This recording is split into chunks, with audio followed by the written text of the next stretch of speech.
आज का कैसा चेहरा है जो इस तरीके से सामने आ रहा है कि हम सही में संवेदनहीन हो चुके हैं और जनता के जो चुने हुए नुमाइंदे हैं क्या वो इसमें और ज्यादा संवेदनशीलता नहीं दिखा सकते थे? इस पूरे मामले में 9 घंटे बाद जो सरकारी मदद दी गई, इन्हीं सवालों पर चर्चा के लिए हमारे साथ खास मेहमान इस पर जुड़ रहे हैं।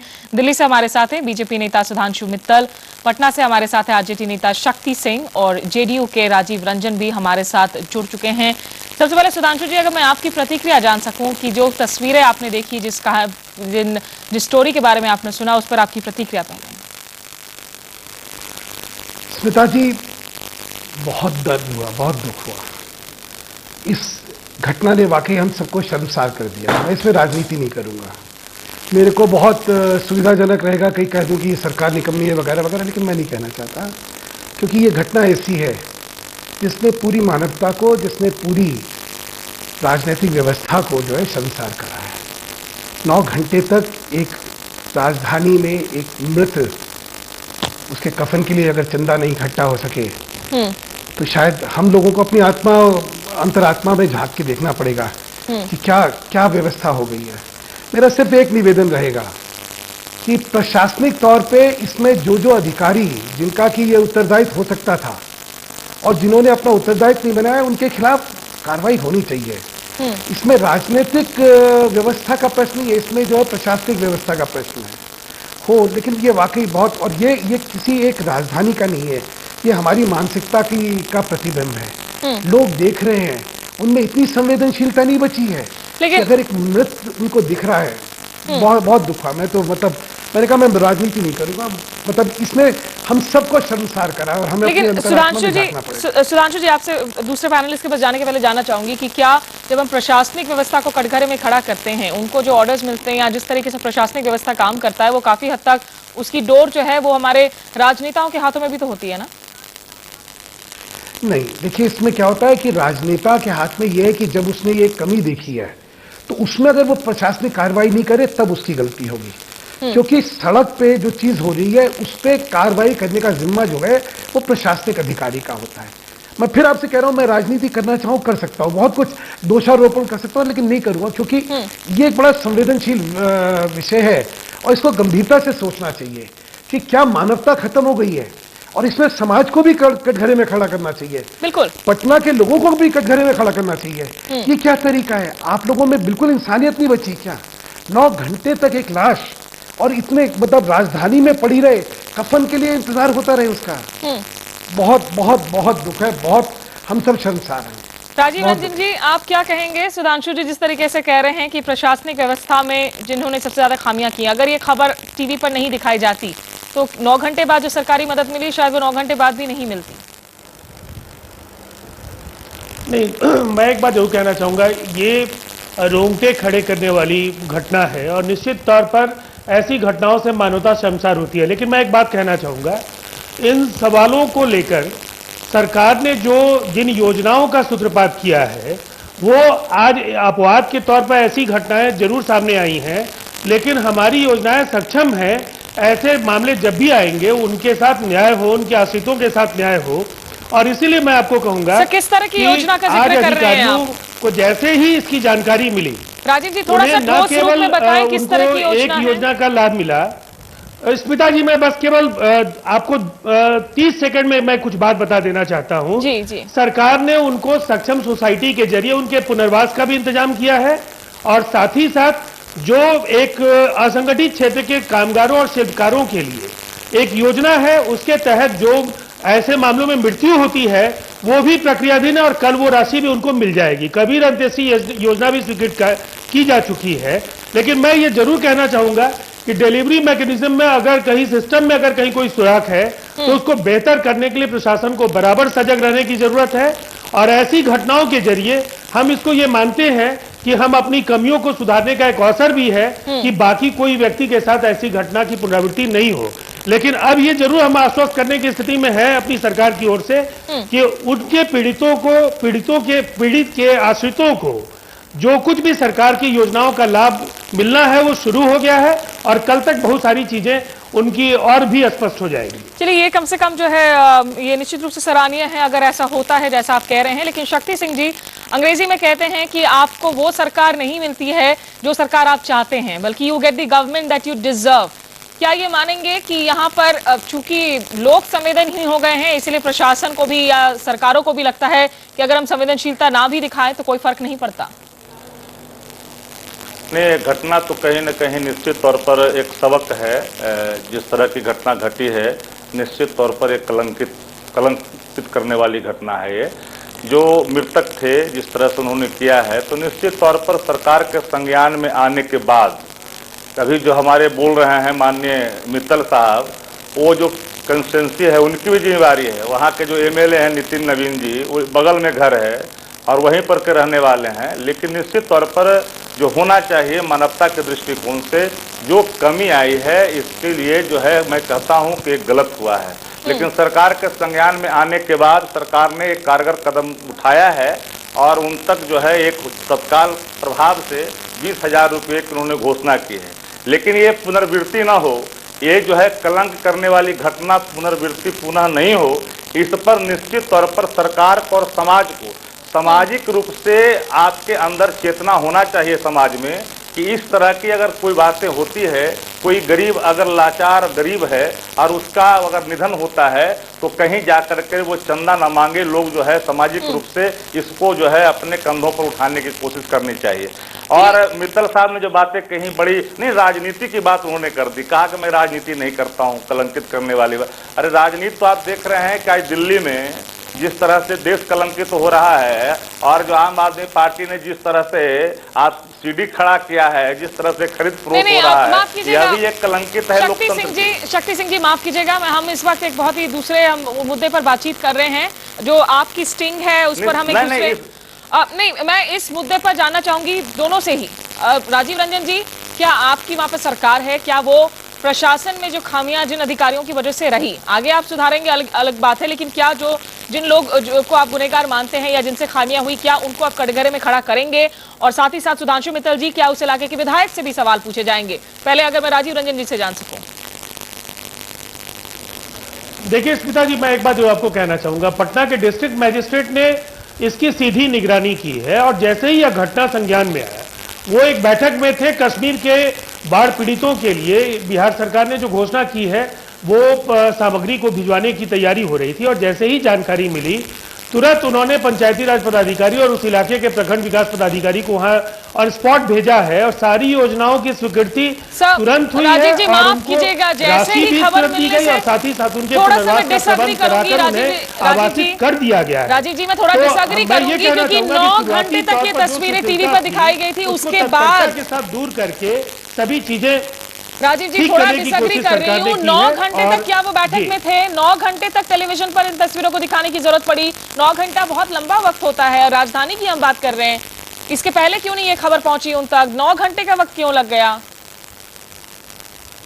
स्मिता जी, मैंने आपको पहले भी कहा कि सरकार की योजनाएं पर्याप्त हैं और उनमें ये क्षमता है कि ऐसे मामलों से लोगों को निजात मिले और उनको न्याय मिल सके। लेकिन अगर कहीं इस सिस्टम में कोई सुराख है तो उसको भी ठीक किए जाने की जरूरत है और ऐसी घटनाओं से हम अपनी कमियों को पहचानते हैं और उसको दूर करने की कोशिश करते हैं। हमें आपको जरूर भरोसा दिलाते हैं कि चाहे वो कबीर अंत्येष्टि योजना हो या शिल्पकारों और कामगारों के लिए योजनाएं हो या पारिवारिक लाभ योजनाएं हैं, उनका लाभ जनता तक पहुंचे और जहां कमियों के लिए जवाबदेह अधिकारी हैं उनको सचेत करके यथाशीघ्र उसका लाभ लोगों तक पहुंचे, ये भी इस घटना के जरिए हम संदेश देने की कोशिश कर रहे हैं। आप कह रहे हैं कि अफसरों की जवाबदेही बनेगी, उनको सचेत किया जाएगा। सुधांशु जी, क्या इस इलाके के विधायक की भी जिम्मेदारियां बनती थी? पहले स्मिता जी, मुझे राजीव रंजन जी को मैं बहुत परिपक्व व्यक्ति और राजनेता मानता हूँ, बहुत अच्छी तरह जानता हूँ इनको।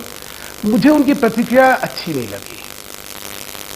यहाँ प्रश्न राज्य सरकार की क्या क्या योजनाएं उसका नहीं है, प्रश्न ये है कि नीचे के स्तर पर कार्यान्वित क्या हो रहा है। 9 घंटे तक एक लाश पटना की सड़क पे पड़ी रहे कफन के इंतजार में, उसकी जो संवेदनशीलता है, उसका दुख और दर्द जो है, वो योजना ही नहीं पूरी करता है। योजना का तो उद्देश्य ये था कि किसी को इस स्थिति में ही नहीं आना चाहिए और अगर कोई स्थिति में आया है तो कहीं अगर प्रशासनिक उसमें कमी है तो राजीव जी उसकी तरफ देख के उसमें कार्रवाई करिए। मैं फिर आपसे मतलब मुझे दुख लगा शक्ति सिंह जी ने जो बातें करी। शक्ति सिंह जी बहुत कुछ राजनीति हम अलग अलग विषय में कर लेते हैं, लेकिन इस तरह की दर्दनाक मौत पे अगर राजनीति नहीं करें तो बहुत अच्छा रहेगा। सुधांशु जी, इसलिए मैंने शक्ति सिंह जी को इसलिए मैंने रोक दिया था बीच में ही, और राजीव रंजन जी से भी मैं आपके सवाल का जवाब लूंगी, लेकिन आपसे सीधा सवाल पूछ रही हूँ, क्या आपके विधायक की भी वहां जिम्मेदारियां बनती थी या नहीं?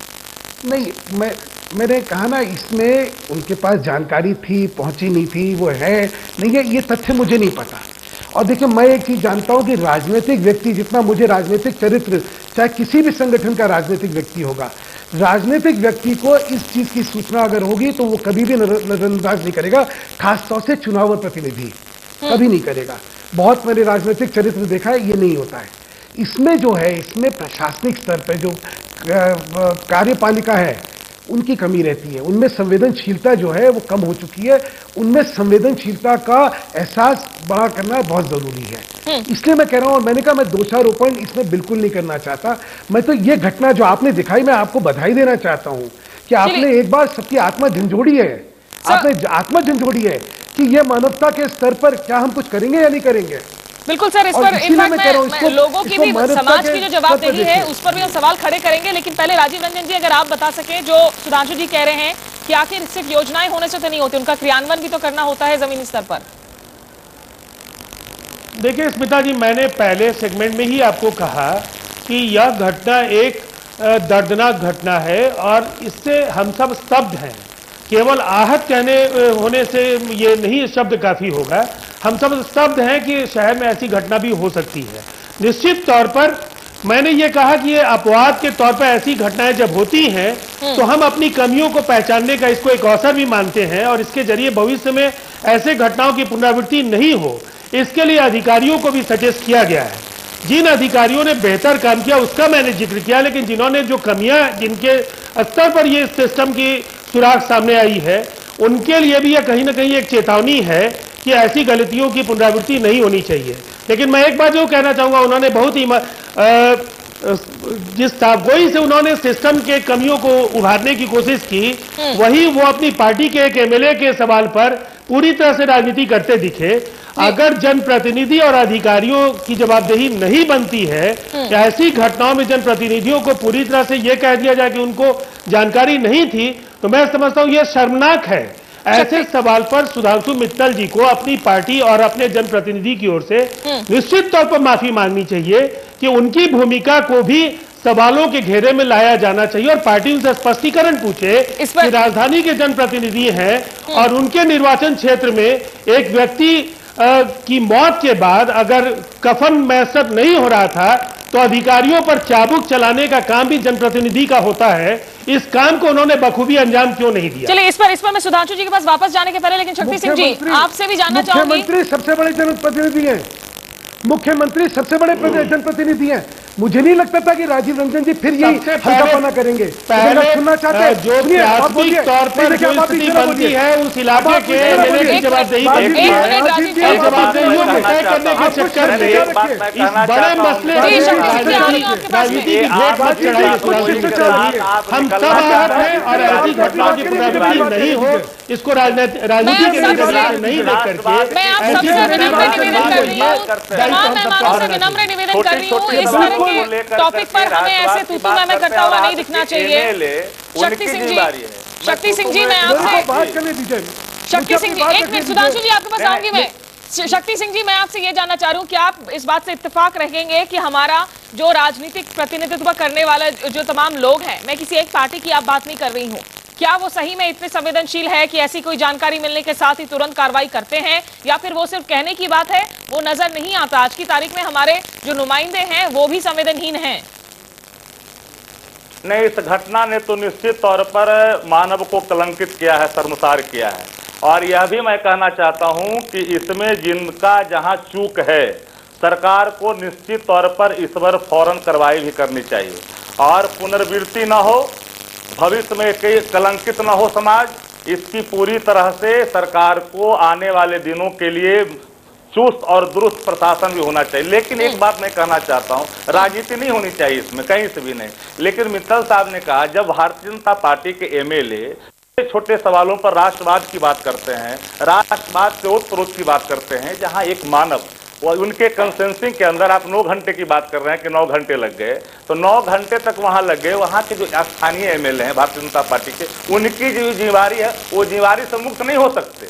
हमारा सवाल है कि निश्चित तौर पर ये अगर हमारी जिम्मेदारी है तो पटना के हर नागरिक का जो वहां पर जिन लोगों ने उनको सुना या जाना कि एक व्यक्ति जो वहां गरीब है, लाचार है, बेबस है, असहाय है, उसकी मृत्यु हो गई है, उसके लिए चंदे इकट्ठा कर रहा है, तो निश्चित तौर पर सब लोगों को बढ़ चढ़ करके इसमें हिस्सा लेना चाहिए। और प्रशासन के नाक के नीचे है, प्रशासन को निश्चित तौर में इसके लिए सबक है कि भविष्य में इन चीजों की पुनर्वृत्ति नहीं होना चाहिए। और मित्तल साहब से मैं बिल्कुल करबत प्रार्थना करता हूं, कथनी और करनी में बराबर। ऐसे सवालों पर राजनीति की बात अब नहीं करते हैं, कहते कि राजनीति नहीं करना चाहता, घुमा फिरा के फिर राजनीति बीच में लाते हैं। तो राजनीति अगर आप करेंगे मित्तल साहब तो राजनीति बात तो हो जाती है। शक्ति सिंह जी आपने अपनी बात रखी, सुधांशु मित्तल जी हृदय विदारक, शक्ति सिंह जी आपने अपनी बात रखी। इस सुधांशु जी ये बात सही में थोड़ा सा हजम होने में आपको बेनिफिट ऑफ, सुधांशु जी मैं आपको बेनिफिट ऑफ डाउट दे सकती हूँ कि हो सकता है आपको नहीं पता कि विधायक को कब जानकारी मिली हो, लेकिन ये भी हजम करने में थोड़ी दिक्कत होती है कि 9 घंटे तक हम दूर दराज गांव की बात नहीं कर रहे हैं, राजधानी की बात कर रहे हैं, वहां उनको अपने निर्वाचन क्षेत्र से ये जानकारी ना मिली है। नेताजी पहली बात समझ लीजिए, मुझे बड़ा, फिर मैं कह रहा हूँ, बहुत दुख है। मैं जिस चीज को बिल्कुल ही इससे अलग रखना चाह रहा था, इन दोनों ने, अब मुझे आपने क्या बोला, शक्ति सिंह जी एक मिनट बात कर लीजिए, कोई तमीज है कि नहीं? आपने तमीज रखिए शक्ति सिंह जी। जी सुधांशु जी आपने बात रखी। मैं बीच में नहीं बोलता, आप क्यों बीच में बोल रहे हैं भाई? मैं नहीं चाहता था कि स्तर पे इसको करा जाए, लेकिन उन्होंने जब राजनीति का यही स्तर करना है तो सुन लीजिए। मुख्यमंत्री वहां है, उनके कार्यालय से 3 किलोमीटर दूर है। अगर जनप्रतिनिधि में किसी की सबसे ज्यादा जिम्मेदारी बनेगी तो मुख्यमंत्री की बनेगी। लेकिन फिर मैं कह रहा हूं ये नहीं है, ये व्यवस्था नहीं है। ये लोग इस हल्केपने में आए हैं, मैं नहीं आना चाहता। मैं फिर कहना चाहता हूं, एक प्रशासनिक व्यवस्था में अगर कहीं कुरीति रह गई है तो उसको ठीक करने की जरूरत है, और उसमें जो भी दोषी है उसके खिलाफ किया जाए। मैं राजनीतिक दोषारोपण नहीं करना चाहता था, जब ये वाकई राजनीतिक दोषारोपण करना चाहते तो इनकी सरकार कटघरे में खड़ी होती है। चलिए सरकार का उत्तरदायित्व है, लेकिन छोड़िए इस बात को, छोड़िए। मैं फिर कहना चाहता हूं, मानवता के स्तर पर इस चीज को देखिए। सर आप तीनों से की बात करी, एक चीज बता दूं मैं, आप तीनों से जो है मैं आखिरी कमेंट सब देना चाहूंगी। जी बताइए। एक आखिरी चीज है, जनधन योजना का एक ये फायदा जरूर होने वाला है कि इस स्तर पर किसी के पास अगर कभी ऐसा हादसा होता है तो उसके पास 1 लाख रुपए का बीमा है। इस तरीके अच्छी है, राज्य सरकार ने भी अच्छी स्कीमें करी होंगी, मैं इसमें नहीं कहता। इन स्कीमों का फायदा इनको, इन नीतियों को मिलना चाहिए, लेकिन कार्यान्वित करते समय ये जो 9 घंटे का देर हुई है, और ये तब हुई है जब आपने टीवी पे दिखा दिया, उसके बाद भी हुई है, ये दुर्भाग्यपूर्ण है। इसलिए शर्मसार करा है, और इसको इसकी गंभीरता से लेके प्रशासनिक कार्य करा जाएगा तो शायद हमें कुछ सबको सबक मिलेगा। सर मैं बिल्कुल आखिरी कमेंट्स आप तीनों से, और एक आश्वासन चाहूंगी सुधांशु जी आपसे 20 सेकंड में। आपकी भी पहले सरकार रही है जेडीयू के साथ में, कि कम से कम अपने विधायक से आप सवाल पूछेंगे कि आपको जानकारी कब मिली थी, देरी क्यों हुई? उनसे इस विषय में जरूर पूछेंगे, उनके सारे तथ्य क्या है जरूर जानकारी लेंगे, ताकि अगर, मतलब मुझे नहीं लगता, जितना मैं नवीन को व्यक्तिगत तौर पे जानता हूं, मेरा मानना है कि उसको पता लगे और वो ना पहुंचे, ये हो ही नहीं सकता। लेकिन तब भी मैं इससे पहले कि किसी को डिफेंड करूं, मैं उनसे जरूर इस बारे में जानकारी लूंगा। राजीव रंजन जी आप लोगों को क्या कहना चाहेंगे कि समाज में हिचकिचाहट क्यों है इस तरीके से आगे आने में? शायद लेकिन निश्चित तौर पर समाज, सरकार और राजनीतिक दलों के बीच ऐसे सवालों पर मुझे नहीं लगता है कि कोई संवेदनशीलता के सवाल पर कोई गत्यावरोध होना चाहिए।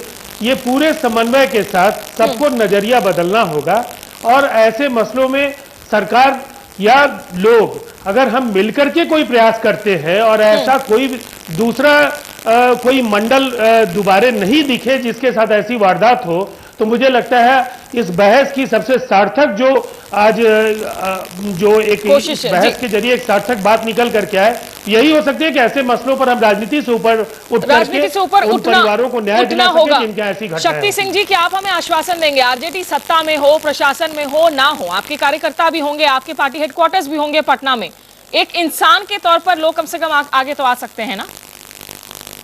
निश्चित तौर पर आना चाहिए और इस तरह की पुनरावृत्ति नहीं हो कि राज्य कलंकित हो, समाज कलंकित हो। लेकिन एक बात मैं कहना चाहूंगा, जरूर। सर 20 सेकंड में, सर 20 सेकंड में। साहब मैं इनका मैं बड़ा सम्मान करता हूं, मैं इनसे यही उम्मीद करता हूं कि अपने पैनलिस्टों से कम तमीज वाली बात ना कहें, मैं आग्रह करता हूं। चलिए और दूसरी बात मैं कहता हूं कि समाज के लिए बेहद ये जो है अफसोसजनक है कि आने वाले कल में इस तरह की बातें ना हो।